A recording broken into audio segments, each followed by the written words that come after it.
Championship Wrestling from Florida. What do you consider to be the heyday of CWF? 1907, when the American Dream was created, when Dusty Rhodes turned into the American Dream. That was about 1974, maybe 74, 75, somewhere in there. When Dusty came to Dad and he had an idea, and Dad listened to him and said, "Yeah, that sounds good to me." I mean, we had a run from 74 to 80, 85, 84, 85. Of sell out. What made Florida's got a very definite identity in the history of wrestling. Some of it is the violence, quite honestly. Most of the covers of those wrestling magazines that I saw, even though I grew up in the Northeast, were coming out of Florida with people gigging like crazy and stuff. What was it about the identity of that territory that made it so popular? It was real. In the newspaper, my father, when guys came to work for him, said, if you're out in a bar, if you're at a restaurant, if you're anywhere, and anybody smarts off to you, if you don't kick their ass, I will fire you. I'll hire the lawyers. If you ever get beat on the street, you're fired. So when you go out, you better win. He didn't hire any sissies. And that wasn't just for a champion. That was anybody. On the roster. Anybody that worked for him. Anybody that worked for him. And he said, and if you fight somebody, you have to mark them.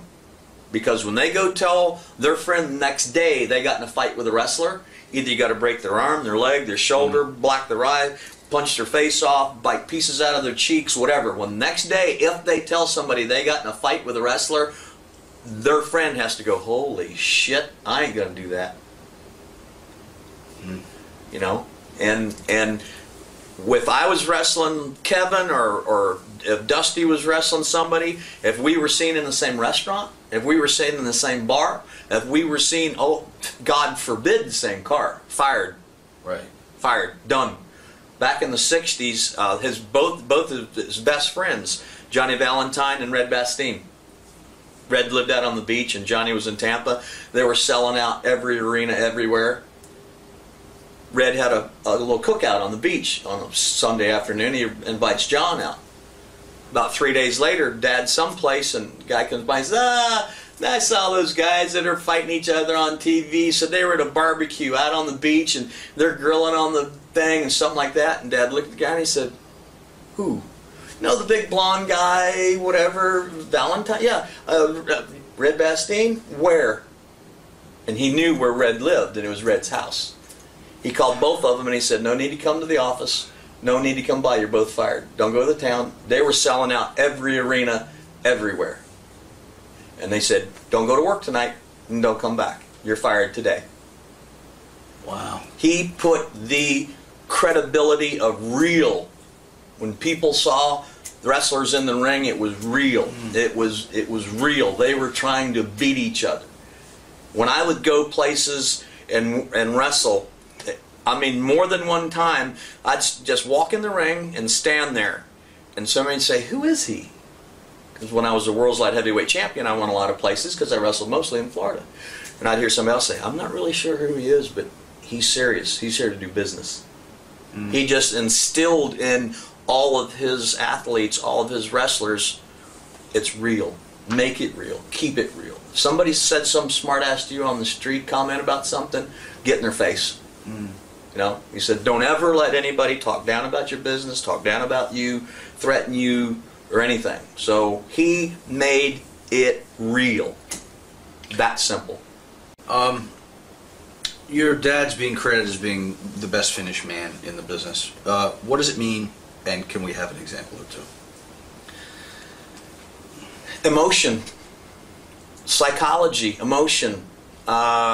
If everybody likes you and they don't like me, and you've got me beat in whatever, and then I do some evil, lousy thing and pin you, and you jump up, what have you done? How can you do this? And one skates, one this, just how things were done.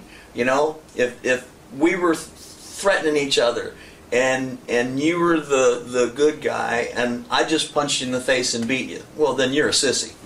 If the referee says, hey, you know, whatever, and you just turned your head, all it takes is a head turn. Any little thing that kept someone whole, it was simple. You know, it was just somebody had to cheat and somebody had to be good. You know, it's the same format for all the Clint Eastwood movies that there ever was. He took an ass whipping, they killed his wife, they killed his kids, they shot his horse, they shot him, but at the end, you knew he was going to come back and beat up all those guys, you know? So it was the philosophy as put the good guy in the absolute worst position you could put him in, and somehow he wins. And if he does get beat, then he is really looking good King Kong, and the bad guy does some evil, lurking, lousy thing. And then everybody in there goes, God, you need to have another match with him. He should have never won that match. You can beat him. You can do this. It's not jumping off the top rope. And I mean, I got to give the guys today credit. They're some of the best athletes in the world. But how many times have you ever been to the Ringling Brothers Circus? How many? Ever? A couple. Couple? Yeah. Okay. The best athletes, the best gymnasts, the best tumblers, the best everything is at the Ringling Brothers Barnum. Well, now it's the big shows there in Vegas with all the Cirque du Soleil. Cirque du Soleil. Oh my gosh! But I've seen Cirque du Soleil twice. We wanted people to come to the matches every night. Yeah. It's the emotion, it's the psychology that keeps them coming back every night. So the guys today, great athletes. People don't care if one guy's going out with another guy's wife or this guy or whatever, and the writers because what happened was all the guys in the wrestling industry that knew how to book wrestling all were dying. There was no more teachers to teach psychology. There was no more psychology guys to tell the guys with the psychology what to do. So when all the brains started dying and the young brains weren't getting it, what you got to do?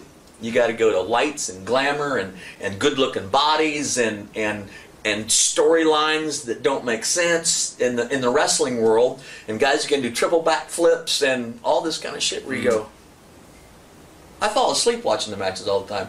I've tried to watch them a few times, I fall asleep. Because it's the same, every match is just the same thing. And the interviews, I watched Snoop Dogg or something the other night, and they were glorifying smoking dope.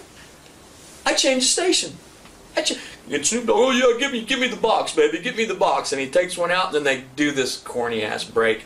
And then they come back and the smoke's all over, yeah, man.